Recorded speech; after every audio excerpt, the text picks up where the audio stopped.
Bismillah, Alhamdulillah, As-salat salam ala Rasulillah. Au nom d'Allah, tous les louanges lui reviennent, et que la prière et le salut soient sur son messager. Je vais vous saluer par le meilleur salut qui est le salut de l'islam. Assalamu alaikum. Que la paix soit sur vous. C'est beaucoup mieux que juste qu'un simple bonjour. Bienvenue à Mustaqim TV. Aujourd'hui, je suis avec mon frère bien-aimé, mon ami, Abdullah. J'ai toujours voulu savoir son histoire de reconversion. Il s'est reconverti un petit peu avant moi. Je sais pas exactement, ça fait combien de temps que tu es reconverti? 1 an et demi. 1 an et demi. 1 an et demi. Environ. Donc moi c'est un peu moins. Un peu moins. Ouais, 1 an et demi. Masha'Allah. Donc je voulais savoir, j'ai toujours voulu savoir vraiment c'est quoi ton histoire de reconversion. Et puis en même temps, Inch'Allah, on va le partager avec les frères et sœurs qui nous écoutent. Bismillah. Pour tout dire, au début, moi, je suis un Haïtien de 19 ans, né à Montréal, baptisé sous le nom de Caroline Simone Cassel. La famille m'appelle toujours comme ça, il n'y a pas un grand changement par rapport à cela. Pourquoi Abdullah? La plupart des frères musulmans vont m'appeler Abdullah. C'est parce que, je me rappelle, c'est un frère qui s'appelle Abdelrahman qui m'a suggéré ce nom-là. Ce nom-là, pourquoi je me suis accroché à ce nom-là? Pour la signification qu'il y avait dans ce nom-là. Abdullah, serviteur de Dieu. Donc là, ça a une grande signification. Parce que quand tu passes de la non-connaissance de Dieu, tu as pris un changement dans ta vie radical comme ça, tu adores d'autres choses, tu as d'autres convictions, puis là, un revirement, là tu deviens serviteur de Dieu. Donc Abdullah, quand le frère m'a suggéré le nom, j'y ai pensé au début j'étais un peu réticent, mais à la force, là je vois la signification de ce nom-là, c'est quelque chose là, pour Dieu. Puis donc moi, comme les jeunes, comme la plupart des jeunes, j'avais des ambitions et tout, j'avais des choses que je préférais à d'autres. Avant moi, j'étais un homme qui... Qu'est-ce qu'étaient les livres et tout ça, ça c'est ma passion, toi. Mais plutôt un type de livre. Les livres qui avaient attrait, mettons, au panafricanisme, tout ce qui est par rapport à l'histoire des Noirs, ce genre de trucs-là. Ça, j'étais vraiment... oublié là. Non, c'était quelque chose là. Quand je me rappelle là, c'était vraiment... Parce que quand tu vois que c'était comme était un boom pour moi. C'est là vraiment que les choses ont changé dans ma vie là. C'est vraiment un point culminant. C'est que quand j'ai commencé à avoir 15 ans, 14 ans, 15 ans, c'est là que j'ai commencé à apprendre sur moi-même, à apprendre sur mon histoire. À apprendre qui j'étais vraiment. C'est comme parce que tout le monde a besoin d'une certaine identité qui va t'amener à avoir une certaine dignité de soi, une estime de soi. Puis, auparavant, j'avais aucune idée de mon histoire vraiment. Tu vois ce que je veux dire? L'histoire des Noirs, c'était vraiment occulté. On n'avait pas vraiment de déformation ou d'enseignement vraiment par rapport à cela. Tu vois, toujours la même histoire stéréotypée. Oh, le noir a toujours été un esclave ou ce genre de trucs-là. Donc, à l'âge de 15 ans, ça a vraiment été un boom pour moi. J'ai appris bon, que l'homme noir, comme je dis, j'étais vraiment d'un autre, une autre mentalité, un autre univers. Hein. Donc, j'ai appris que l'homme noir a fait des choses qu'il a vraiment eu un âge d'or, c'est ça, qu'il a vraiment eu un âge d'or, que vraiment il y a eu des civilisations, qu'il y a eu des choses qui sont faites sur le continent d'Afrique, qu'il y a eu des civilisations, qu'il y a eu des avancées technologiques, qu'il y a eu l'écriture, qu'il y a eu... Donc ça a vraiment été un boom pour moi. Là. C'est devenu fou là. C'est 24 heures sur 24 là. J'allais sur internet, je lis, j'allais voir les frères, oh regarde, qu'est-ce qui se passe, regarde le monde passant. C'est devenu quelque chose de fou là. Puis là, moi comme je vous dis, j'étais d'une famille chrétienne. Puis qu'est-ce qui est arrivé, c'est que en lisant tous les trucs sur les Noirs et tout, sur l'histoire, comme des royaumes comme Songhai, des royaumes comme du Mali, tous ces trucs-là, c'est là qu'une estime de soi a commencé à venir, parce que c'est vraiment important de savoir qui tu es pour savoir qui tu es, ton passé pour savoir comment tu vas aller. Ton passé va dire ton chemin, tu vois. Ouais. C'est important de le comprendre, ça. Même que l'islam ne refute pas ça, tu vois. Savoir qui tu es, où tu vis. Même Allah dit en Coran, le fait que il y a plusieurs couleurs, plusieurs races, ça c'est des signes. C'est des signes d'Allah subhanahu wa ta'ala. Donc c'est ça l'important. Donc là j'ai commencé à voir ces trucs là. Qu'est-ce qui s'est passé ensuite? Subhanallah. Donc il y avait le choc avec la Bible. C'est comme un jour j'ai comme un choc spirituel. J'ai commencé à aller à l'église un peu les dimanches et tout. J'ai commencé à lire les petits livrets. C'est comme tu rentres à l'église là, il y a comme après l'eau bénite là, il y a après le truc d'eau, il y a comme ça c'est très important, il ne faut pas c'est comme le pardon, mais après il y a les petits livrets tu vas prendre, tu lis, tu peux lire, mettons, tu suis le prêtre, la messe du prêtre et tout là, pour bien le suivre et tout. Là je commence à lire ces trucs là et tout. Je commence à savoir c'est quoi ça, comme on dirait un truc spirituel est arrivé là, je sais pas. Je commence à vouloir aller à l'église là, j'ai vraiment j'ai envie d'aller à l'église. Là, ce qui s'est passé, c'est que j'ai commencé à regarder un peu plus la Bible et tout. Mais, comme je vous ai dit, c'est la Bible, même avant ça, avant que je connaisse rien par rapport à l'islam et tout, quoi que ce soit. La Bible, j'ai commencé à avoir quelques problèmes avec certains versets de la Bible. Okay. Tu vois, certains versets qui, comment je pourrais dire ça, propageaient ou qu'est-ce que aussi l'institution chrétienne a fait. Ça c'est par rapport à mon histoire. C'est sûr qu'il faut différencier la religion de ce que l'homme a fait. Mais quand on compare par rapport à moi, qu'est-ce qu'a été mon cheminement, c'est vraiment ça.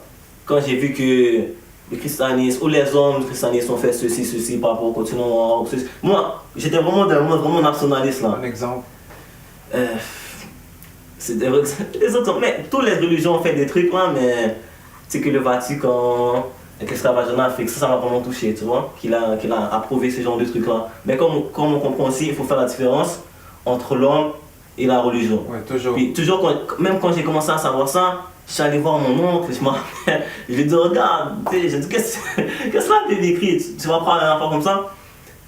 Puis là, il me dit, ah, regarde, non, il faut que tu fasses la différence avec, entre l'homme et la religion. Et tout, tu dois avoir la maturité pour faire comprendre, regarde qu'est-ce que lui il a fait, c'est lui qui a fait parler le texte, comprends, c'est lui qui a regardé et puis et tout.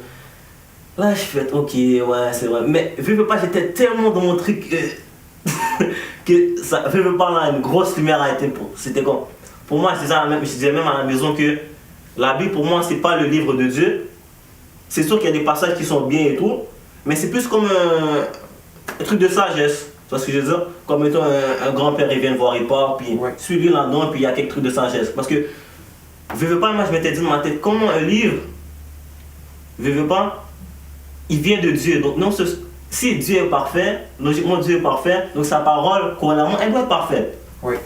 Donc là, ça c'est pure logique. Ça c'est pure logique. Là, moi c'est dans ma tête logique. Donc là je me suis dit, regarde frère, ça peut pas être le livre de Dieu pour moi. Tu vois? Mais, qu'est-ce qui peut arriver, c'est que on peut le prendre comme livre de sagesse. Donc moi je peux le lire comme dans mon chevet, je peux dire regarde la Bible dit ça, ça peut m'aider dans mon cheminement, tu comprends? Puis je comprends qu'il y a des gens qui il a fait sa vie, il a lu la Bible l'a aidé. Oui, il y a des conseils, il y a des bons conseils. Je conseille à tout le monde pour culture générale, moi-même qui est musulman, j'ai lu même le truc des témoins de Jéhovah, pas culture générale, tu comprends? Oui. Puis juste pour comprendre, ça t'aide à mieux voir. Non, c'est important pour chaque être humain de faire la recherche de la religion. Exactement. Donc, c'est ça, qu'est-ce qu'il y en a. Puis, donc c'est ça la Bible et tout. Donc, non, vraiment, chez nous, c'était vraiment un univers de débat tout le temps. Là. Débat. J'ai vraiment grandi dans ça. Là. Débat là, sur le continent africain, sur tous ces trucs-là. Dans la Bible, sur les religions, c'est tout. Après, qu'est-ce qui est arrivé, c'est que là, j'ai commencé à voir des vidéos sur Internet. Il y avait un autre ami qui est haïtien aussi. Okay. On a commencé à regarder les vidéos et tout. Il y avait les hadiths du prophète Mohammed sallallahu alayhi wa sallam. Les hadiths, c'est comme des paroles rapportées de lui. Ok. Puis, du prophète, okay. Exactement. Puis l'affaire qui m'a vraiment étonné, c'est que dans qu'est-ce qu'il disait, cependant, ça comme prédisait qu'est-ce qui allait arriver de nos jours. Mais là, la fois qu'il faut qu'on comprenne, c'est que lui, il est en l'an 600, okay. Dans le beau milieu du désert. Tu vois ce que je veux dire? Loin de tout. Tu vois ce que je veux dire? Il n'y a pas d'électricité, il n'y a pas de télé, il n'y a pas rien. Tu vois ce que je veux dire? Puis un homme comme ça te dit que, admettons, viendra un jour où les femmes vont être habillées, mais pas habillées, pas habillées ça là. Ou, tu sais, ça c'est. Déjà là, je suis comme, comment il a pu dire ça? Puis déjà là, dans le temps, ces dames-là est habillées comme. Il fait chaud au Sahara, donc il faut que tu sois habillé, pour pas que le soleil te brûle, il faut que vraiment tu sois, tu comprends? Oui. Donc comment il peut dire habillé mais pas habillé, ou le fait que les gens vont voyager à des vitesses, comme ils vont parcourir les distances très rapidement, qu'ils vont se concurrencer dans l'élévation de tours, des trucs comme ça. Je dis, mais un gars dans le beau milieu du désert, là, qui sait même pas lire, puis il avait tellement... savait pas lire. Hein? Il savait même pas lire, donc il était analphabète. Puis on voit aussi que le Coran, il se suit, tu sais, le Coran est descendu sur une période de 20 ans, puis de manière non chronologique, mais quand tu le lis, le Coran, ça se lit comme si c'est fluide, puis de chapitre en chapitre, malgré que les chapitres, en même temps, le chapitre 300, il est descendu 3 mois après le chapitre, avant le chapitre premier, mais malgré ça, quand tu le lis, ça se lit de manière fluide, comme si c'était un texte continu. Donc là, c'était d'autres miracles encore, j'étais, mais qu'est-ce qui arrive souvent? Puis là, j'ai commencé à. Quand j'ai commencé à voir ça, j'étais comme, ok, qu'est-ce qu'on fait? Je parlais avec l'autre ici, j'étais comme, ok, qu'est-ce qu'on fait? Est-ce qu'on. Là, j'étais comme, ok, mais c'est la mosquée, tu sais. Parce que, comme je vous dis, il faut se mettre en contexte, il y avait vraiment mon contexte national un peu, tu sais. J'étais comme, mais. Tu sais, la mosquée, il n'y a que des Arabes, tu vois. Comment les Arabes vont aller en la mosquée, tu vois. Je sais que beaucoup de monde se dit ça, là, tu vois. Qu'est-ce que les. Ils vont nous regarder de la mosquée, là, tu sais, ils vont nous yeuter, là. Gêné même. Mauvais œil, là. Tu vois, ils vont me déranger, là, avec l'œil. Là, il était comme ça, là, il me parlait, non, on se convertit pas tout de suite, on se convertit en été, on attend en été. Là, on parlait de ça, là, j'étais comme, non, il faut qu'on fasse quelque chose, là. Parce que là, on voyait, là, c'était trop fou, là. C'était trop sans contradiction, là. Je commençais à poster quelques petits trucs sur le miracle du Coran, j'étais comme, c'est quoi ça, vraiment? Des miracles du Coran? Ouais, les miracles du Coran, des miracles embryologiques dans le Coran. Encore un gars en 600, il n'y a pas d'électricité, il te dit qu'est-ce qui se passe dans l'embryon de la mère. Ça faut vraiment se mettre dans le contexte. Il faut vraiment se mettre dans le contexte, ça fait aucun bon sens, tu comprends? Et puis aussi, le truc, c'est que ça ne contredit pas les autres messages, comme les autres messages monothéistes, dans le sens de la Torah, l'évangile de Jésus. La Torah, c'est l'Ancien Testament dans la Bible. Hein? Exactement. Puis il y a un peu d'autres trucs aussi.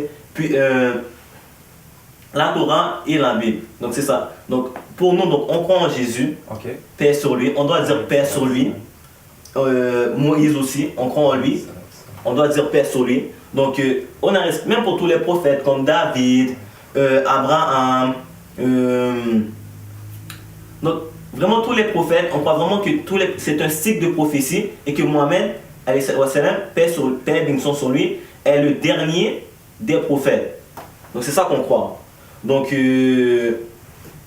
exactement. Donc quand moi j'ai vu tout ça se passer, j'ai vu vraiment qu'il y avait une continuité des messages, que vraiment le Coran c'était qu'un rappel. C'est pas un truc de nouveau qui te faisait adorer une chaise ou quoi que ce soit, le soleil ou là. Il te dit bon, il y a un Dieu. C'est ton Dieu, tu vas revenir à ton Dieu, il t'a donné une vie, il a créé cette vie pour savoir qui allait agir le mieux, que tu as un but, tu as un sens à ta vie, que les choses ne viennent pas pour rien, que ce monde-là, dans son injustice, un jour il y aura justice, le jour du jugement, qu'il y a un but, il y a un sens. Puis vraiment, c'est ça qui... C'est vraiment la description de l'au-delà qu'on voit vraiment dans le Coran, qui n'est pas, à mon sens, dans les autres livres, qui choque aussi, tu vois. Parce que je me rappelle, j'avais acheté un petit Coran aussi, puis c'est ça, mais vraiment, c'est la description de tout ça. Donc, comme je disais, on se demandait si on allait se convertir en été et tout. Et là, on a commencé à regarder quelques vidéos, la foi a commencé à grandir un peu. Mais l'affaire qui était dommage, c'est qu'il n'y avait pas de musulmans à côté de moi. Dans le sens que les arabo-musulmans, j'avais pas vraiment qui me parlaient d'islam, tu vois. Pourquoi? Vraiment brièvement. Jamais eu vraiment un gars qui s'est pris, il a pris le temps avec moi, de dire regarde, l'islam c'est ça, tu dois faire ça, la logique de l'islam et tout, tu vois ce que je veux dire. Et c'est faire Puis, un petit effort au moins, tu vois ce que je veux dire, pour t'expliquer, parce que tu vois vraiment, quand tu es un croyant, tu vois l'importance de connaître ton Dieu. Puis toi, tu vis dans tu vis la religion, tu l'as comme héritage, je ne veux pas t'aimer avec ça, c'est facile un peu pour toi, mais toi tu fais même pas les petits efforts, parce que moi, j'ai fait 5 ans, il y avait beaucoup de musulmans dans ma classe, oh même, j'ai fréquenté beaucoup de musulmans, mais jamais j'ai entendu le message, entendre parler de ça, la valeur de ce message-là. Moi, pour moi, c'était quelque chose. Je savais même pas c'est qui vraiment Mohamed, tu vois. Parce qu'avant, on entend juste dans les médias. Ouais, je savais pas c'est qui Mohamed pour de vrai. Vraiment, vraiment bien, c'est qui. Peut-être c'est un prophète, mais c'était très vague. Ouais, c'était vraiment. Donc, on avait commencé, on avait quelques questions sur des petits trucs. Là, on commençait à regarder moi et lui, il regardait sur internet. Là, on commençait à apprendre la religion sur internet et tout. On a commencé à essayer de faire la prière un peu. On ne savait pas comment faire la prière. Donc, on faisait la prière chrétienne, genre. mais on essayait là, on disait bon, on va puis c'est ça. Puis un jour, j'avais marqué sur internet, bon, l'islam, c'est. Je me rappelle, c'est quoi j'avais marqué là? Islam quelque chose là. Puis là, j'avais un frère, Abdelrahman. Là, il m'a dit, hey, c'est quoi, pourquoi t'as mis l'islam? Je dis, oh, regarde, maintenant, là, l'islam, là, c'est la religion, là, c'est fini et tout. Mais lui, ce frère-là, ça fait très longtemps qu'on n'a pas vu. Puis, depuis 6e année. Puis, il m'a dit, ah, arrête, t'es pas sérieux. Là, je dis, oui, l'islam, c'est la religion, nanana, c'est sûr et tout, blablabla, blablabla. Là, il me dit, hey, comment ça, nanana. Là, je lui dis, oui. Là, il me dit, hey, mais attends, viens à la mosquée. Là, je lui dis, mais non, dans la mosquée, c'est quand même, ils me donnaient le mauvais œil, nanana. Ils vont dire, regarde lui là, puis je sors dans le contexte comment j'étais moi et tout. Puis c'est ça, puis alhamdoulilah, je suis allé à la mosquée avec lui. J'étais sûr déjà de l'islam, mais au moins il m'a accompagné et tout. Okay. Ça a été bien, tu comprends? Au moins qu'il y a eu quelqu'un qui était là, alhamdoulilah, que peut-être Allah a fait que peut-être je serais pas, peut-être j'aurais continué à prier chez moi, peut-être tout seul sans aller à la mosquée. Peut-être Allah a fait que c'était lui qui et que je vais à la mosquée avec lui, tu vois, pour casser la glace, comme on dit. Puis c'est ça qui s'est passé. Donc la conversion s'est faite. Il y a d'autres frères, il y a plein d'autres haïtiens qui ont converti et tout. Il y a le frère de moi, lui avec qui je regardais l'islam, il s'est converti, son frère aussi s'est converti. Machallah. Donc ça c'est bien, c'est vraiment bien. La famille, elle prend ça bien, tu vois. C'est sûr qu'au début c'est du nouveau là, c'est quoi l'islam, pourquoi tu vas prier, pourquoi tu vas ceci, pourquoi tu vas cela. Mais vraiment, tu vois, quand elle commence à comprendre un peu, quand elle voit le bien aussi qu'il y a dedans, quand tu vois, là l'opinion change et tout. Tu vois, l'opinion change, on voit vraiment la beauté de la religion un peu, tu vois, on réalise un peu, les jeunes réalisent de ton côté. C'est sûr que les amis au début, ils voient, Carlin, tu es devenu musulman. Comment ils ont vu le changement? Je voulais savoir aussi, est-ce que tu t'es reconverti quand tu es allé à la mosquée cette fois-ci ou quand... Non, moi c'est vraiment out, parce que moi c'est vraiment, dans ma tête j'étais comme... Parce que j'avais déjà musulman. Dans ma tête j'étais déjà musulman. Déjà fait la shahada tout seul là. Ouais, j'avais checké sur le site là. Ok, donc t'avais déjà fait ça tout seul là. Machallah. T'avais fait ça quoi, à la maison? Ouais, j'ai dit n'a Dieu que Dieu. Ah ouais, machallah. Donc quand tu es allé à la mosquée, tu étais déjà musulman. Oui, mais c'est ça qu'Abdelrahman m'a dit, t'as pas besoin de faire shahada devant parce que je demande, on se demande des fois si on doit, mettons, aller devant la mosquée et puis leur dire, oh, j'atteste n'a Dieu que Dieu. Puis là, il m'a dit, non, t'as pas besoin, blablabla. Là, je dis, hey, t'es sûr? Là, il m'a dit, oui, t'as pas besoin de dire ça pour t'es musulman, même si t'es loin, dans la rue ou quoi que ce soit, mais tu le dis, tu le penses, ok, alhamdoulilah, tu es musulman. Puis comment tes amis ont vu que tu étais musulman? Parce que quand on devient musulman, il y a des changements. Ouais.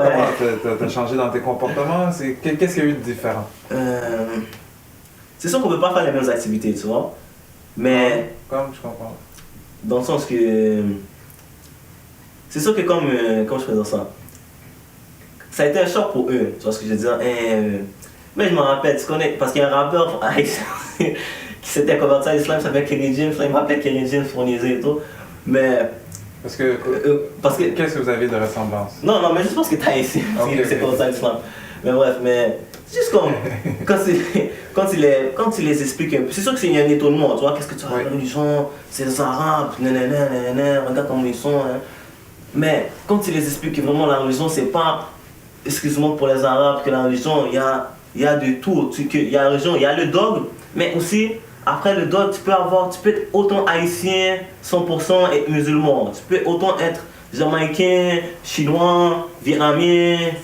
Mais est-ce qu'il y a beaucoup plus d'arabes musulmans ou... Non, même à ce qu'on dit, je ne sais pas si je me trompe, mais c'est 13%, si on peut me corriger, 13% de arabes musulmans qui parlent arabe, qui sont des Il y a arabes. combien de musulmans en tout à peu près? Je pense plus de 1 milliard. Plus de 1 milliard. 1,4 milliard. 1,4 milliard. Donc, puis on voit c'est juste 13%. 13% qui est arabe seulement. Exactement. Puisque mon frère m'a appris plus tôt, c'est que le pays où il y a plus de gens qui ont appris le Coran par cœur, c'est au Pakistan.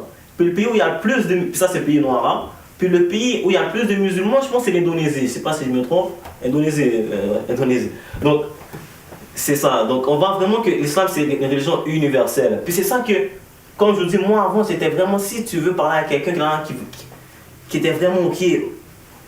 Le truc, OK, est-ce que c'est une religion d'arabe? Vraiment, c'était pour moi, là, toi. Ouais. Mais quand tu commences à regarder, quand tu commences à voir, quand tu commences à comprendre qu'est-ce que le prophète lui-même dit, est-ce que tu vois ce que les gens se prétendent musulmans font, tu vois qu'il y a une grosse différence. Oui. Tu vois, le prophète Mohammed dit, les gens sont égaux comme les trucs d'un peigne, là. Tu sais, quand tu prends un peigne, ils sont tous égaux comme ça, tu vois. Oui. Puis celui qui se bat pour, admettons, quand un musulman n'est pas censé se battre uniquement pour son ethnie, tu vois ce que je veux dire, ou pour défendre sa couleur, sa race, ou quoi que ce soit, tu vois. Pour faire Mohammed c'est tout le contraire de ça, tu vois, c'était vraiment... Donc, quand tu commences à le comprendre, quand tu commences à le connaître, le prophète Mohammed, là, tu vois vraiment, ils sont comme ça, puis c'est ça le Mohammed, puis c'est ça lui, puis c'est ça, là tu vois tu vois vraiment un décalage entre les deux. Tu vois un écart. C'est souvent, c'est là encore, il faut revenir à ce que tu as dit plus tôt. Il ne faut pas juger une religion sur le comportement de ceux qui disent pratiquer la religion. Donc encore là, il ne faut pas juger l'islam sur ce que les musulmans font. Mais... Exactement. Ce que les musulmans font, frère. Tu peux pas, non, je sais pas la religion sur ça. C'est pas l'islam. C'est pas l'islam, c'est vraiment pas l'islam. La plupart des... Il y a beaucoup de travail à faire, surtout sur nous-mêmes, comme sur les gens. Tout le monde a un travail à faire, tout le monde a un truc à faire, on n'est pas les meilleurs. On a nos défauts, on a nos trucs à ranger et tout. Mais c'est un problème de faire les gens apprendre, un truc d'éducation. Ou qu'ils connaissent un peu la religion, qui aiment la religion, tu vois. C'est parce que la plupart ne connaissent. La plupart ne connaissent pas vraiment. Il n'y a pas vraiment un apprentissage vraiment ancré dans la religion. Tu vois ce que je veux dire? C'est plutôt culturel. C'est ça l'affaire. L'islam est devenu culturel chez eux. Tu vois? C'est plus un acte d'adoration chez eux. Tu vois? C'est un ancien habit là. C'est l'habit du grand frère. Tu vois? Donc c'est ça qui est vraiment dommage, tu vois. Puis l'affaire que je vais faire comprendre aux gens, c'est que vraiment, moi, comme je te dis avant, j'aimais ça faire la poésie, j'aimais ça le rap un peu, j'aimais ça lire les trucs de panafricains, tous ces trucs-là. Mais quand tu changes, quand tu as un but, quand tu as un sens, quand tu vis la spiritualité, parce que l'islam, les gens l'oublient là. Ils pensent que c'est halal, haram, ils pensent que c'est juste ça. Mais l'islam, c'est pas juste ça, tu vois. L'islam, c'est une ascension vers Dieu. Parce que Dieu a dit dans le Coran, j'ai créé les hommes et les djinns pour qu'ils m'adorent, tu vois. Les hommes, t'as un but, t'as un sens, t'as une ascension à faire. Donc ça, on est sur terre juste pour adorer Dieu. Adorer Dieu. Mais ça, parce qu'il faut pas le comprendre dans le sens que tu vis dans le monastère et tout là. Tout ce que tu fais dans ta vie, c'est l'adoration de Dieu dès que tu es dans le souvenir que Dieu te regarde. Tu vois, tu es dans le rappel de Dieu. Tu vois, donc dans ta manière, le prophète a dit, sourire aux gens, c'est une aumône. Tu vois, le prophète a dit, passez le salut, passez le... Comme ça, comme le frère vous a dit tantôt, salam alaikum wa rahmatullah, que le salut soit sur vous, ainsi que la miséricorde de Dieu, wa barakatuh, ainsi que la bénédiction de Dieu. Donc ça, c'est une bonne manière de, à place de dire, c'est beaucoup juste bonjour. Bonjour, toi. Donc c'est ça, donc c'est pas mal ça. Donc moi, j'invite les gens à connaître, au moins pour qu'ils... faire des recherches Pour sur l'islam. culture générale, au moins pour culture générale, au moins pour ça. Tu es capable de lire Voltaire. Je dis je discrédite pas Voltaire, mais n'importe quoi, par culture générale, lis-le. Tu vois vraiment que. Mais il faut le lire avant de juger. Avant de juger, c'est Tu ça. peux pas juger, tu peux pas dire ça c'est pas bon si tu connais pas ça. Par culture générale, il faut que tu fasses un effort, tu comprends? Un petit effort, tu dis, ok, bon, quelqu'un me passe un livre, demande aux musulmans à côté de chez toi. Ouais. Si il y a ses renseignements, tu vois, puis même son renseignement, vérifie-le auprès de quelqu'un d'autre, tu vois. Puis, c'est ça, fait un effort d'apprendre une culture générale, apprendre à connaître ton voisin, musulman, québécois comme toi. Puis c'est ça, puis comme on dit, salam alaikum wa rahmatullahi wa barakatuh. Merci beaucoup mon frère, Non, merci ça, beaucoup. ça. J'ai vraiment apprécié ton témoignage, ça m'a vraiment beaucoup touché. Alors, assalamu alaikum wa rahmatullahi ta'ala wa barakatuh.